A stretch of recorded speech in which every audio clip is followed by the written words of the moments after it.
Grace and peace to you, Christ Community family. I hope and pray you're healthy and well as we come together for our Wednesday's Word, our midweek devotionals. We're studying the 10 Commandments together through our video devotionals. And last week we studied the first commandment, you shall have no other gods before me.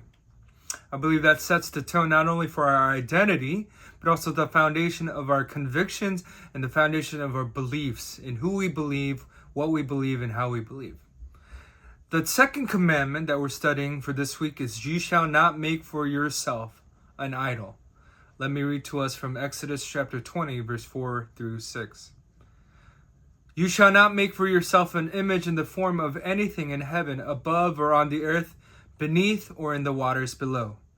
You shall not bow down to them or worship them, for I, the Lord your God, am a jealous God, punishing the children for the sin of the parents to the third and fourth generation of those who hate me, but showing love to 1,000 generations of those who love me and keep my commandments. The word of the Lord. Thanks be to God. This commandment carries on from the first commandment in who God is. We're often tempted to create an image of who we think God is, but this commandment prohibits us from that temptation. There are many religions out there in the world that center their worship and their convictions on specific sculptures or idols that replicate and showcase who their God is. Now for us, we have obviously the creation, right? When we see beautiful formation of clouds, when we see the sunset or the sunrise, when we are by the waterfront here on the Great South Bay, right? Or when we see flowers blooming, we don't pause to bow down to those clouds. We don't pause to bow down to the sun. We don't pause to bow down to that flower that's blooming. But we are reminded through that gift of creation that we have a God who is an ultimate creator, that we have a God who created the heavens and the earth.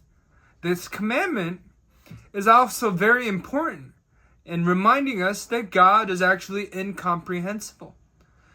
To try to humanly limit and try to humanly imagine our God within our human understandings is near impossible. That's why we cannot be creating idols or images to try to worship in that way. That's why we cannot be creating idols or images to try to see what we're worshiping. That's why we cannot try to distort God into an image of what we want. And I appreciate how in the book of Exodus, we don't have just verse 4, but we also have verse 5 and 6 to tell us how important generation to generation faith is. Even today, we see across our country and our world people who make decisions for their benefit. We don't see a lot of people that make their decisions based on the generations to come. We don't see people making decisions based on their grandchildren, their great-grandchildren, or their great-great-grandchildren. And in that same spirit, we see people who don't realize that their actions can lead to consequences for the future. Their actions can lead to consequences for their generations to come. This commandment teaches us you shall not make for yourself an idol, an image, or anything that makes your worship of God easier. You shall not make for yourself an idol, an image, or anything that makes you try to fully comprehend and have the knowledge of God's will, because that means you won't even need faith. You shall not make for yourself an idol, an image, or anything that leads you to worship the creation, not the creator, because that means you'll be missing the mark.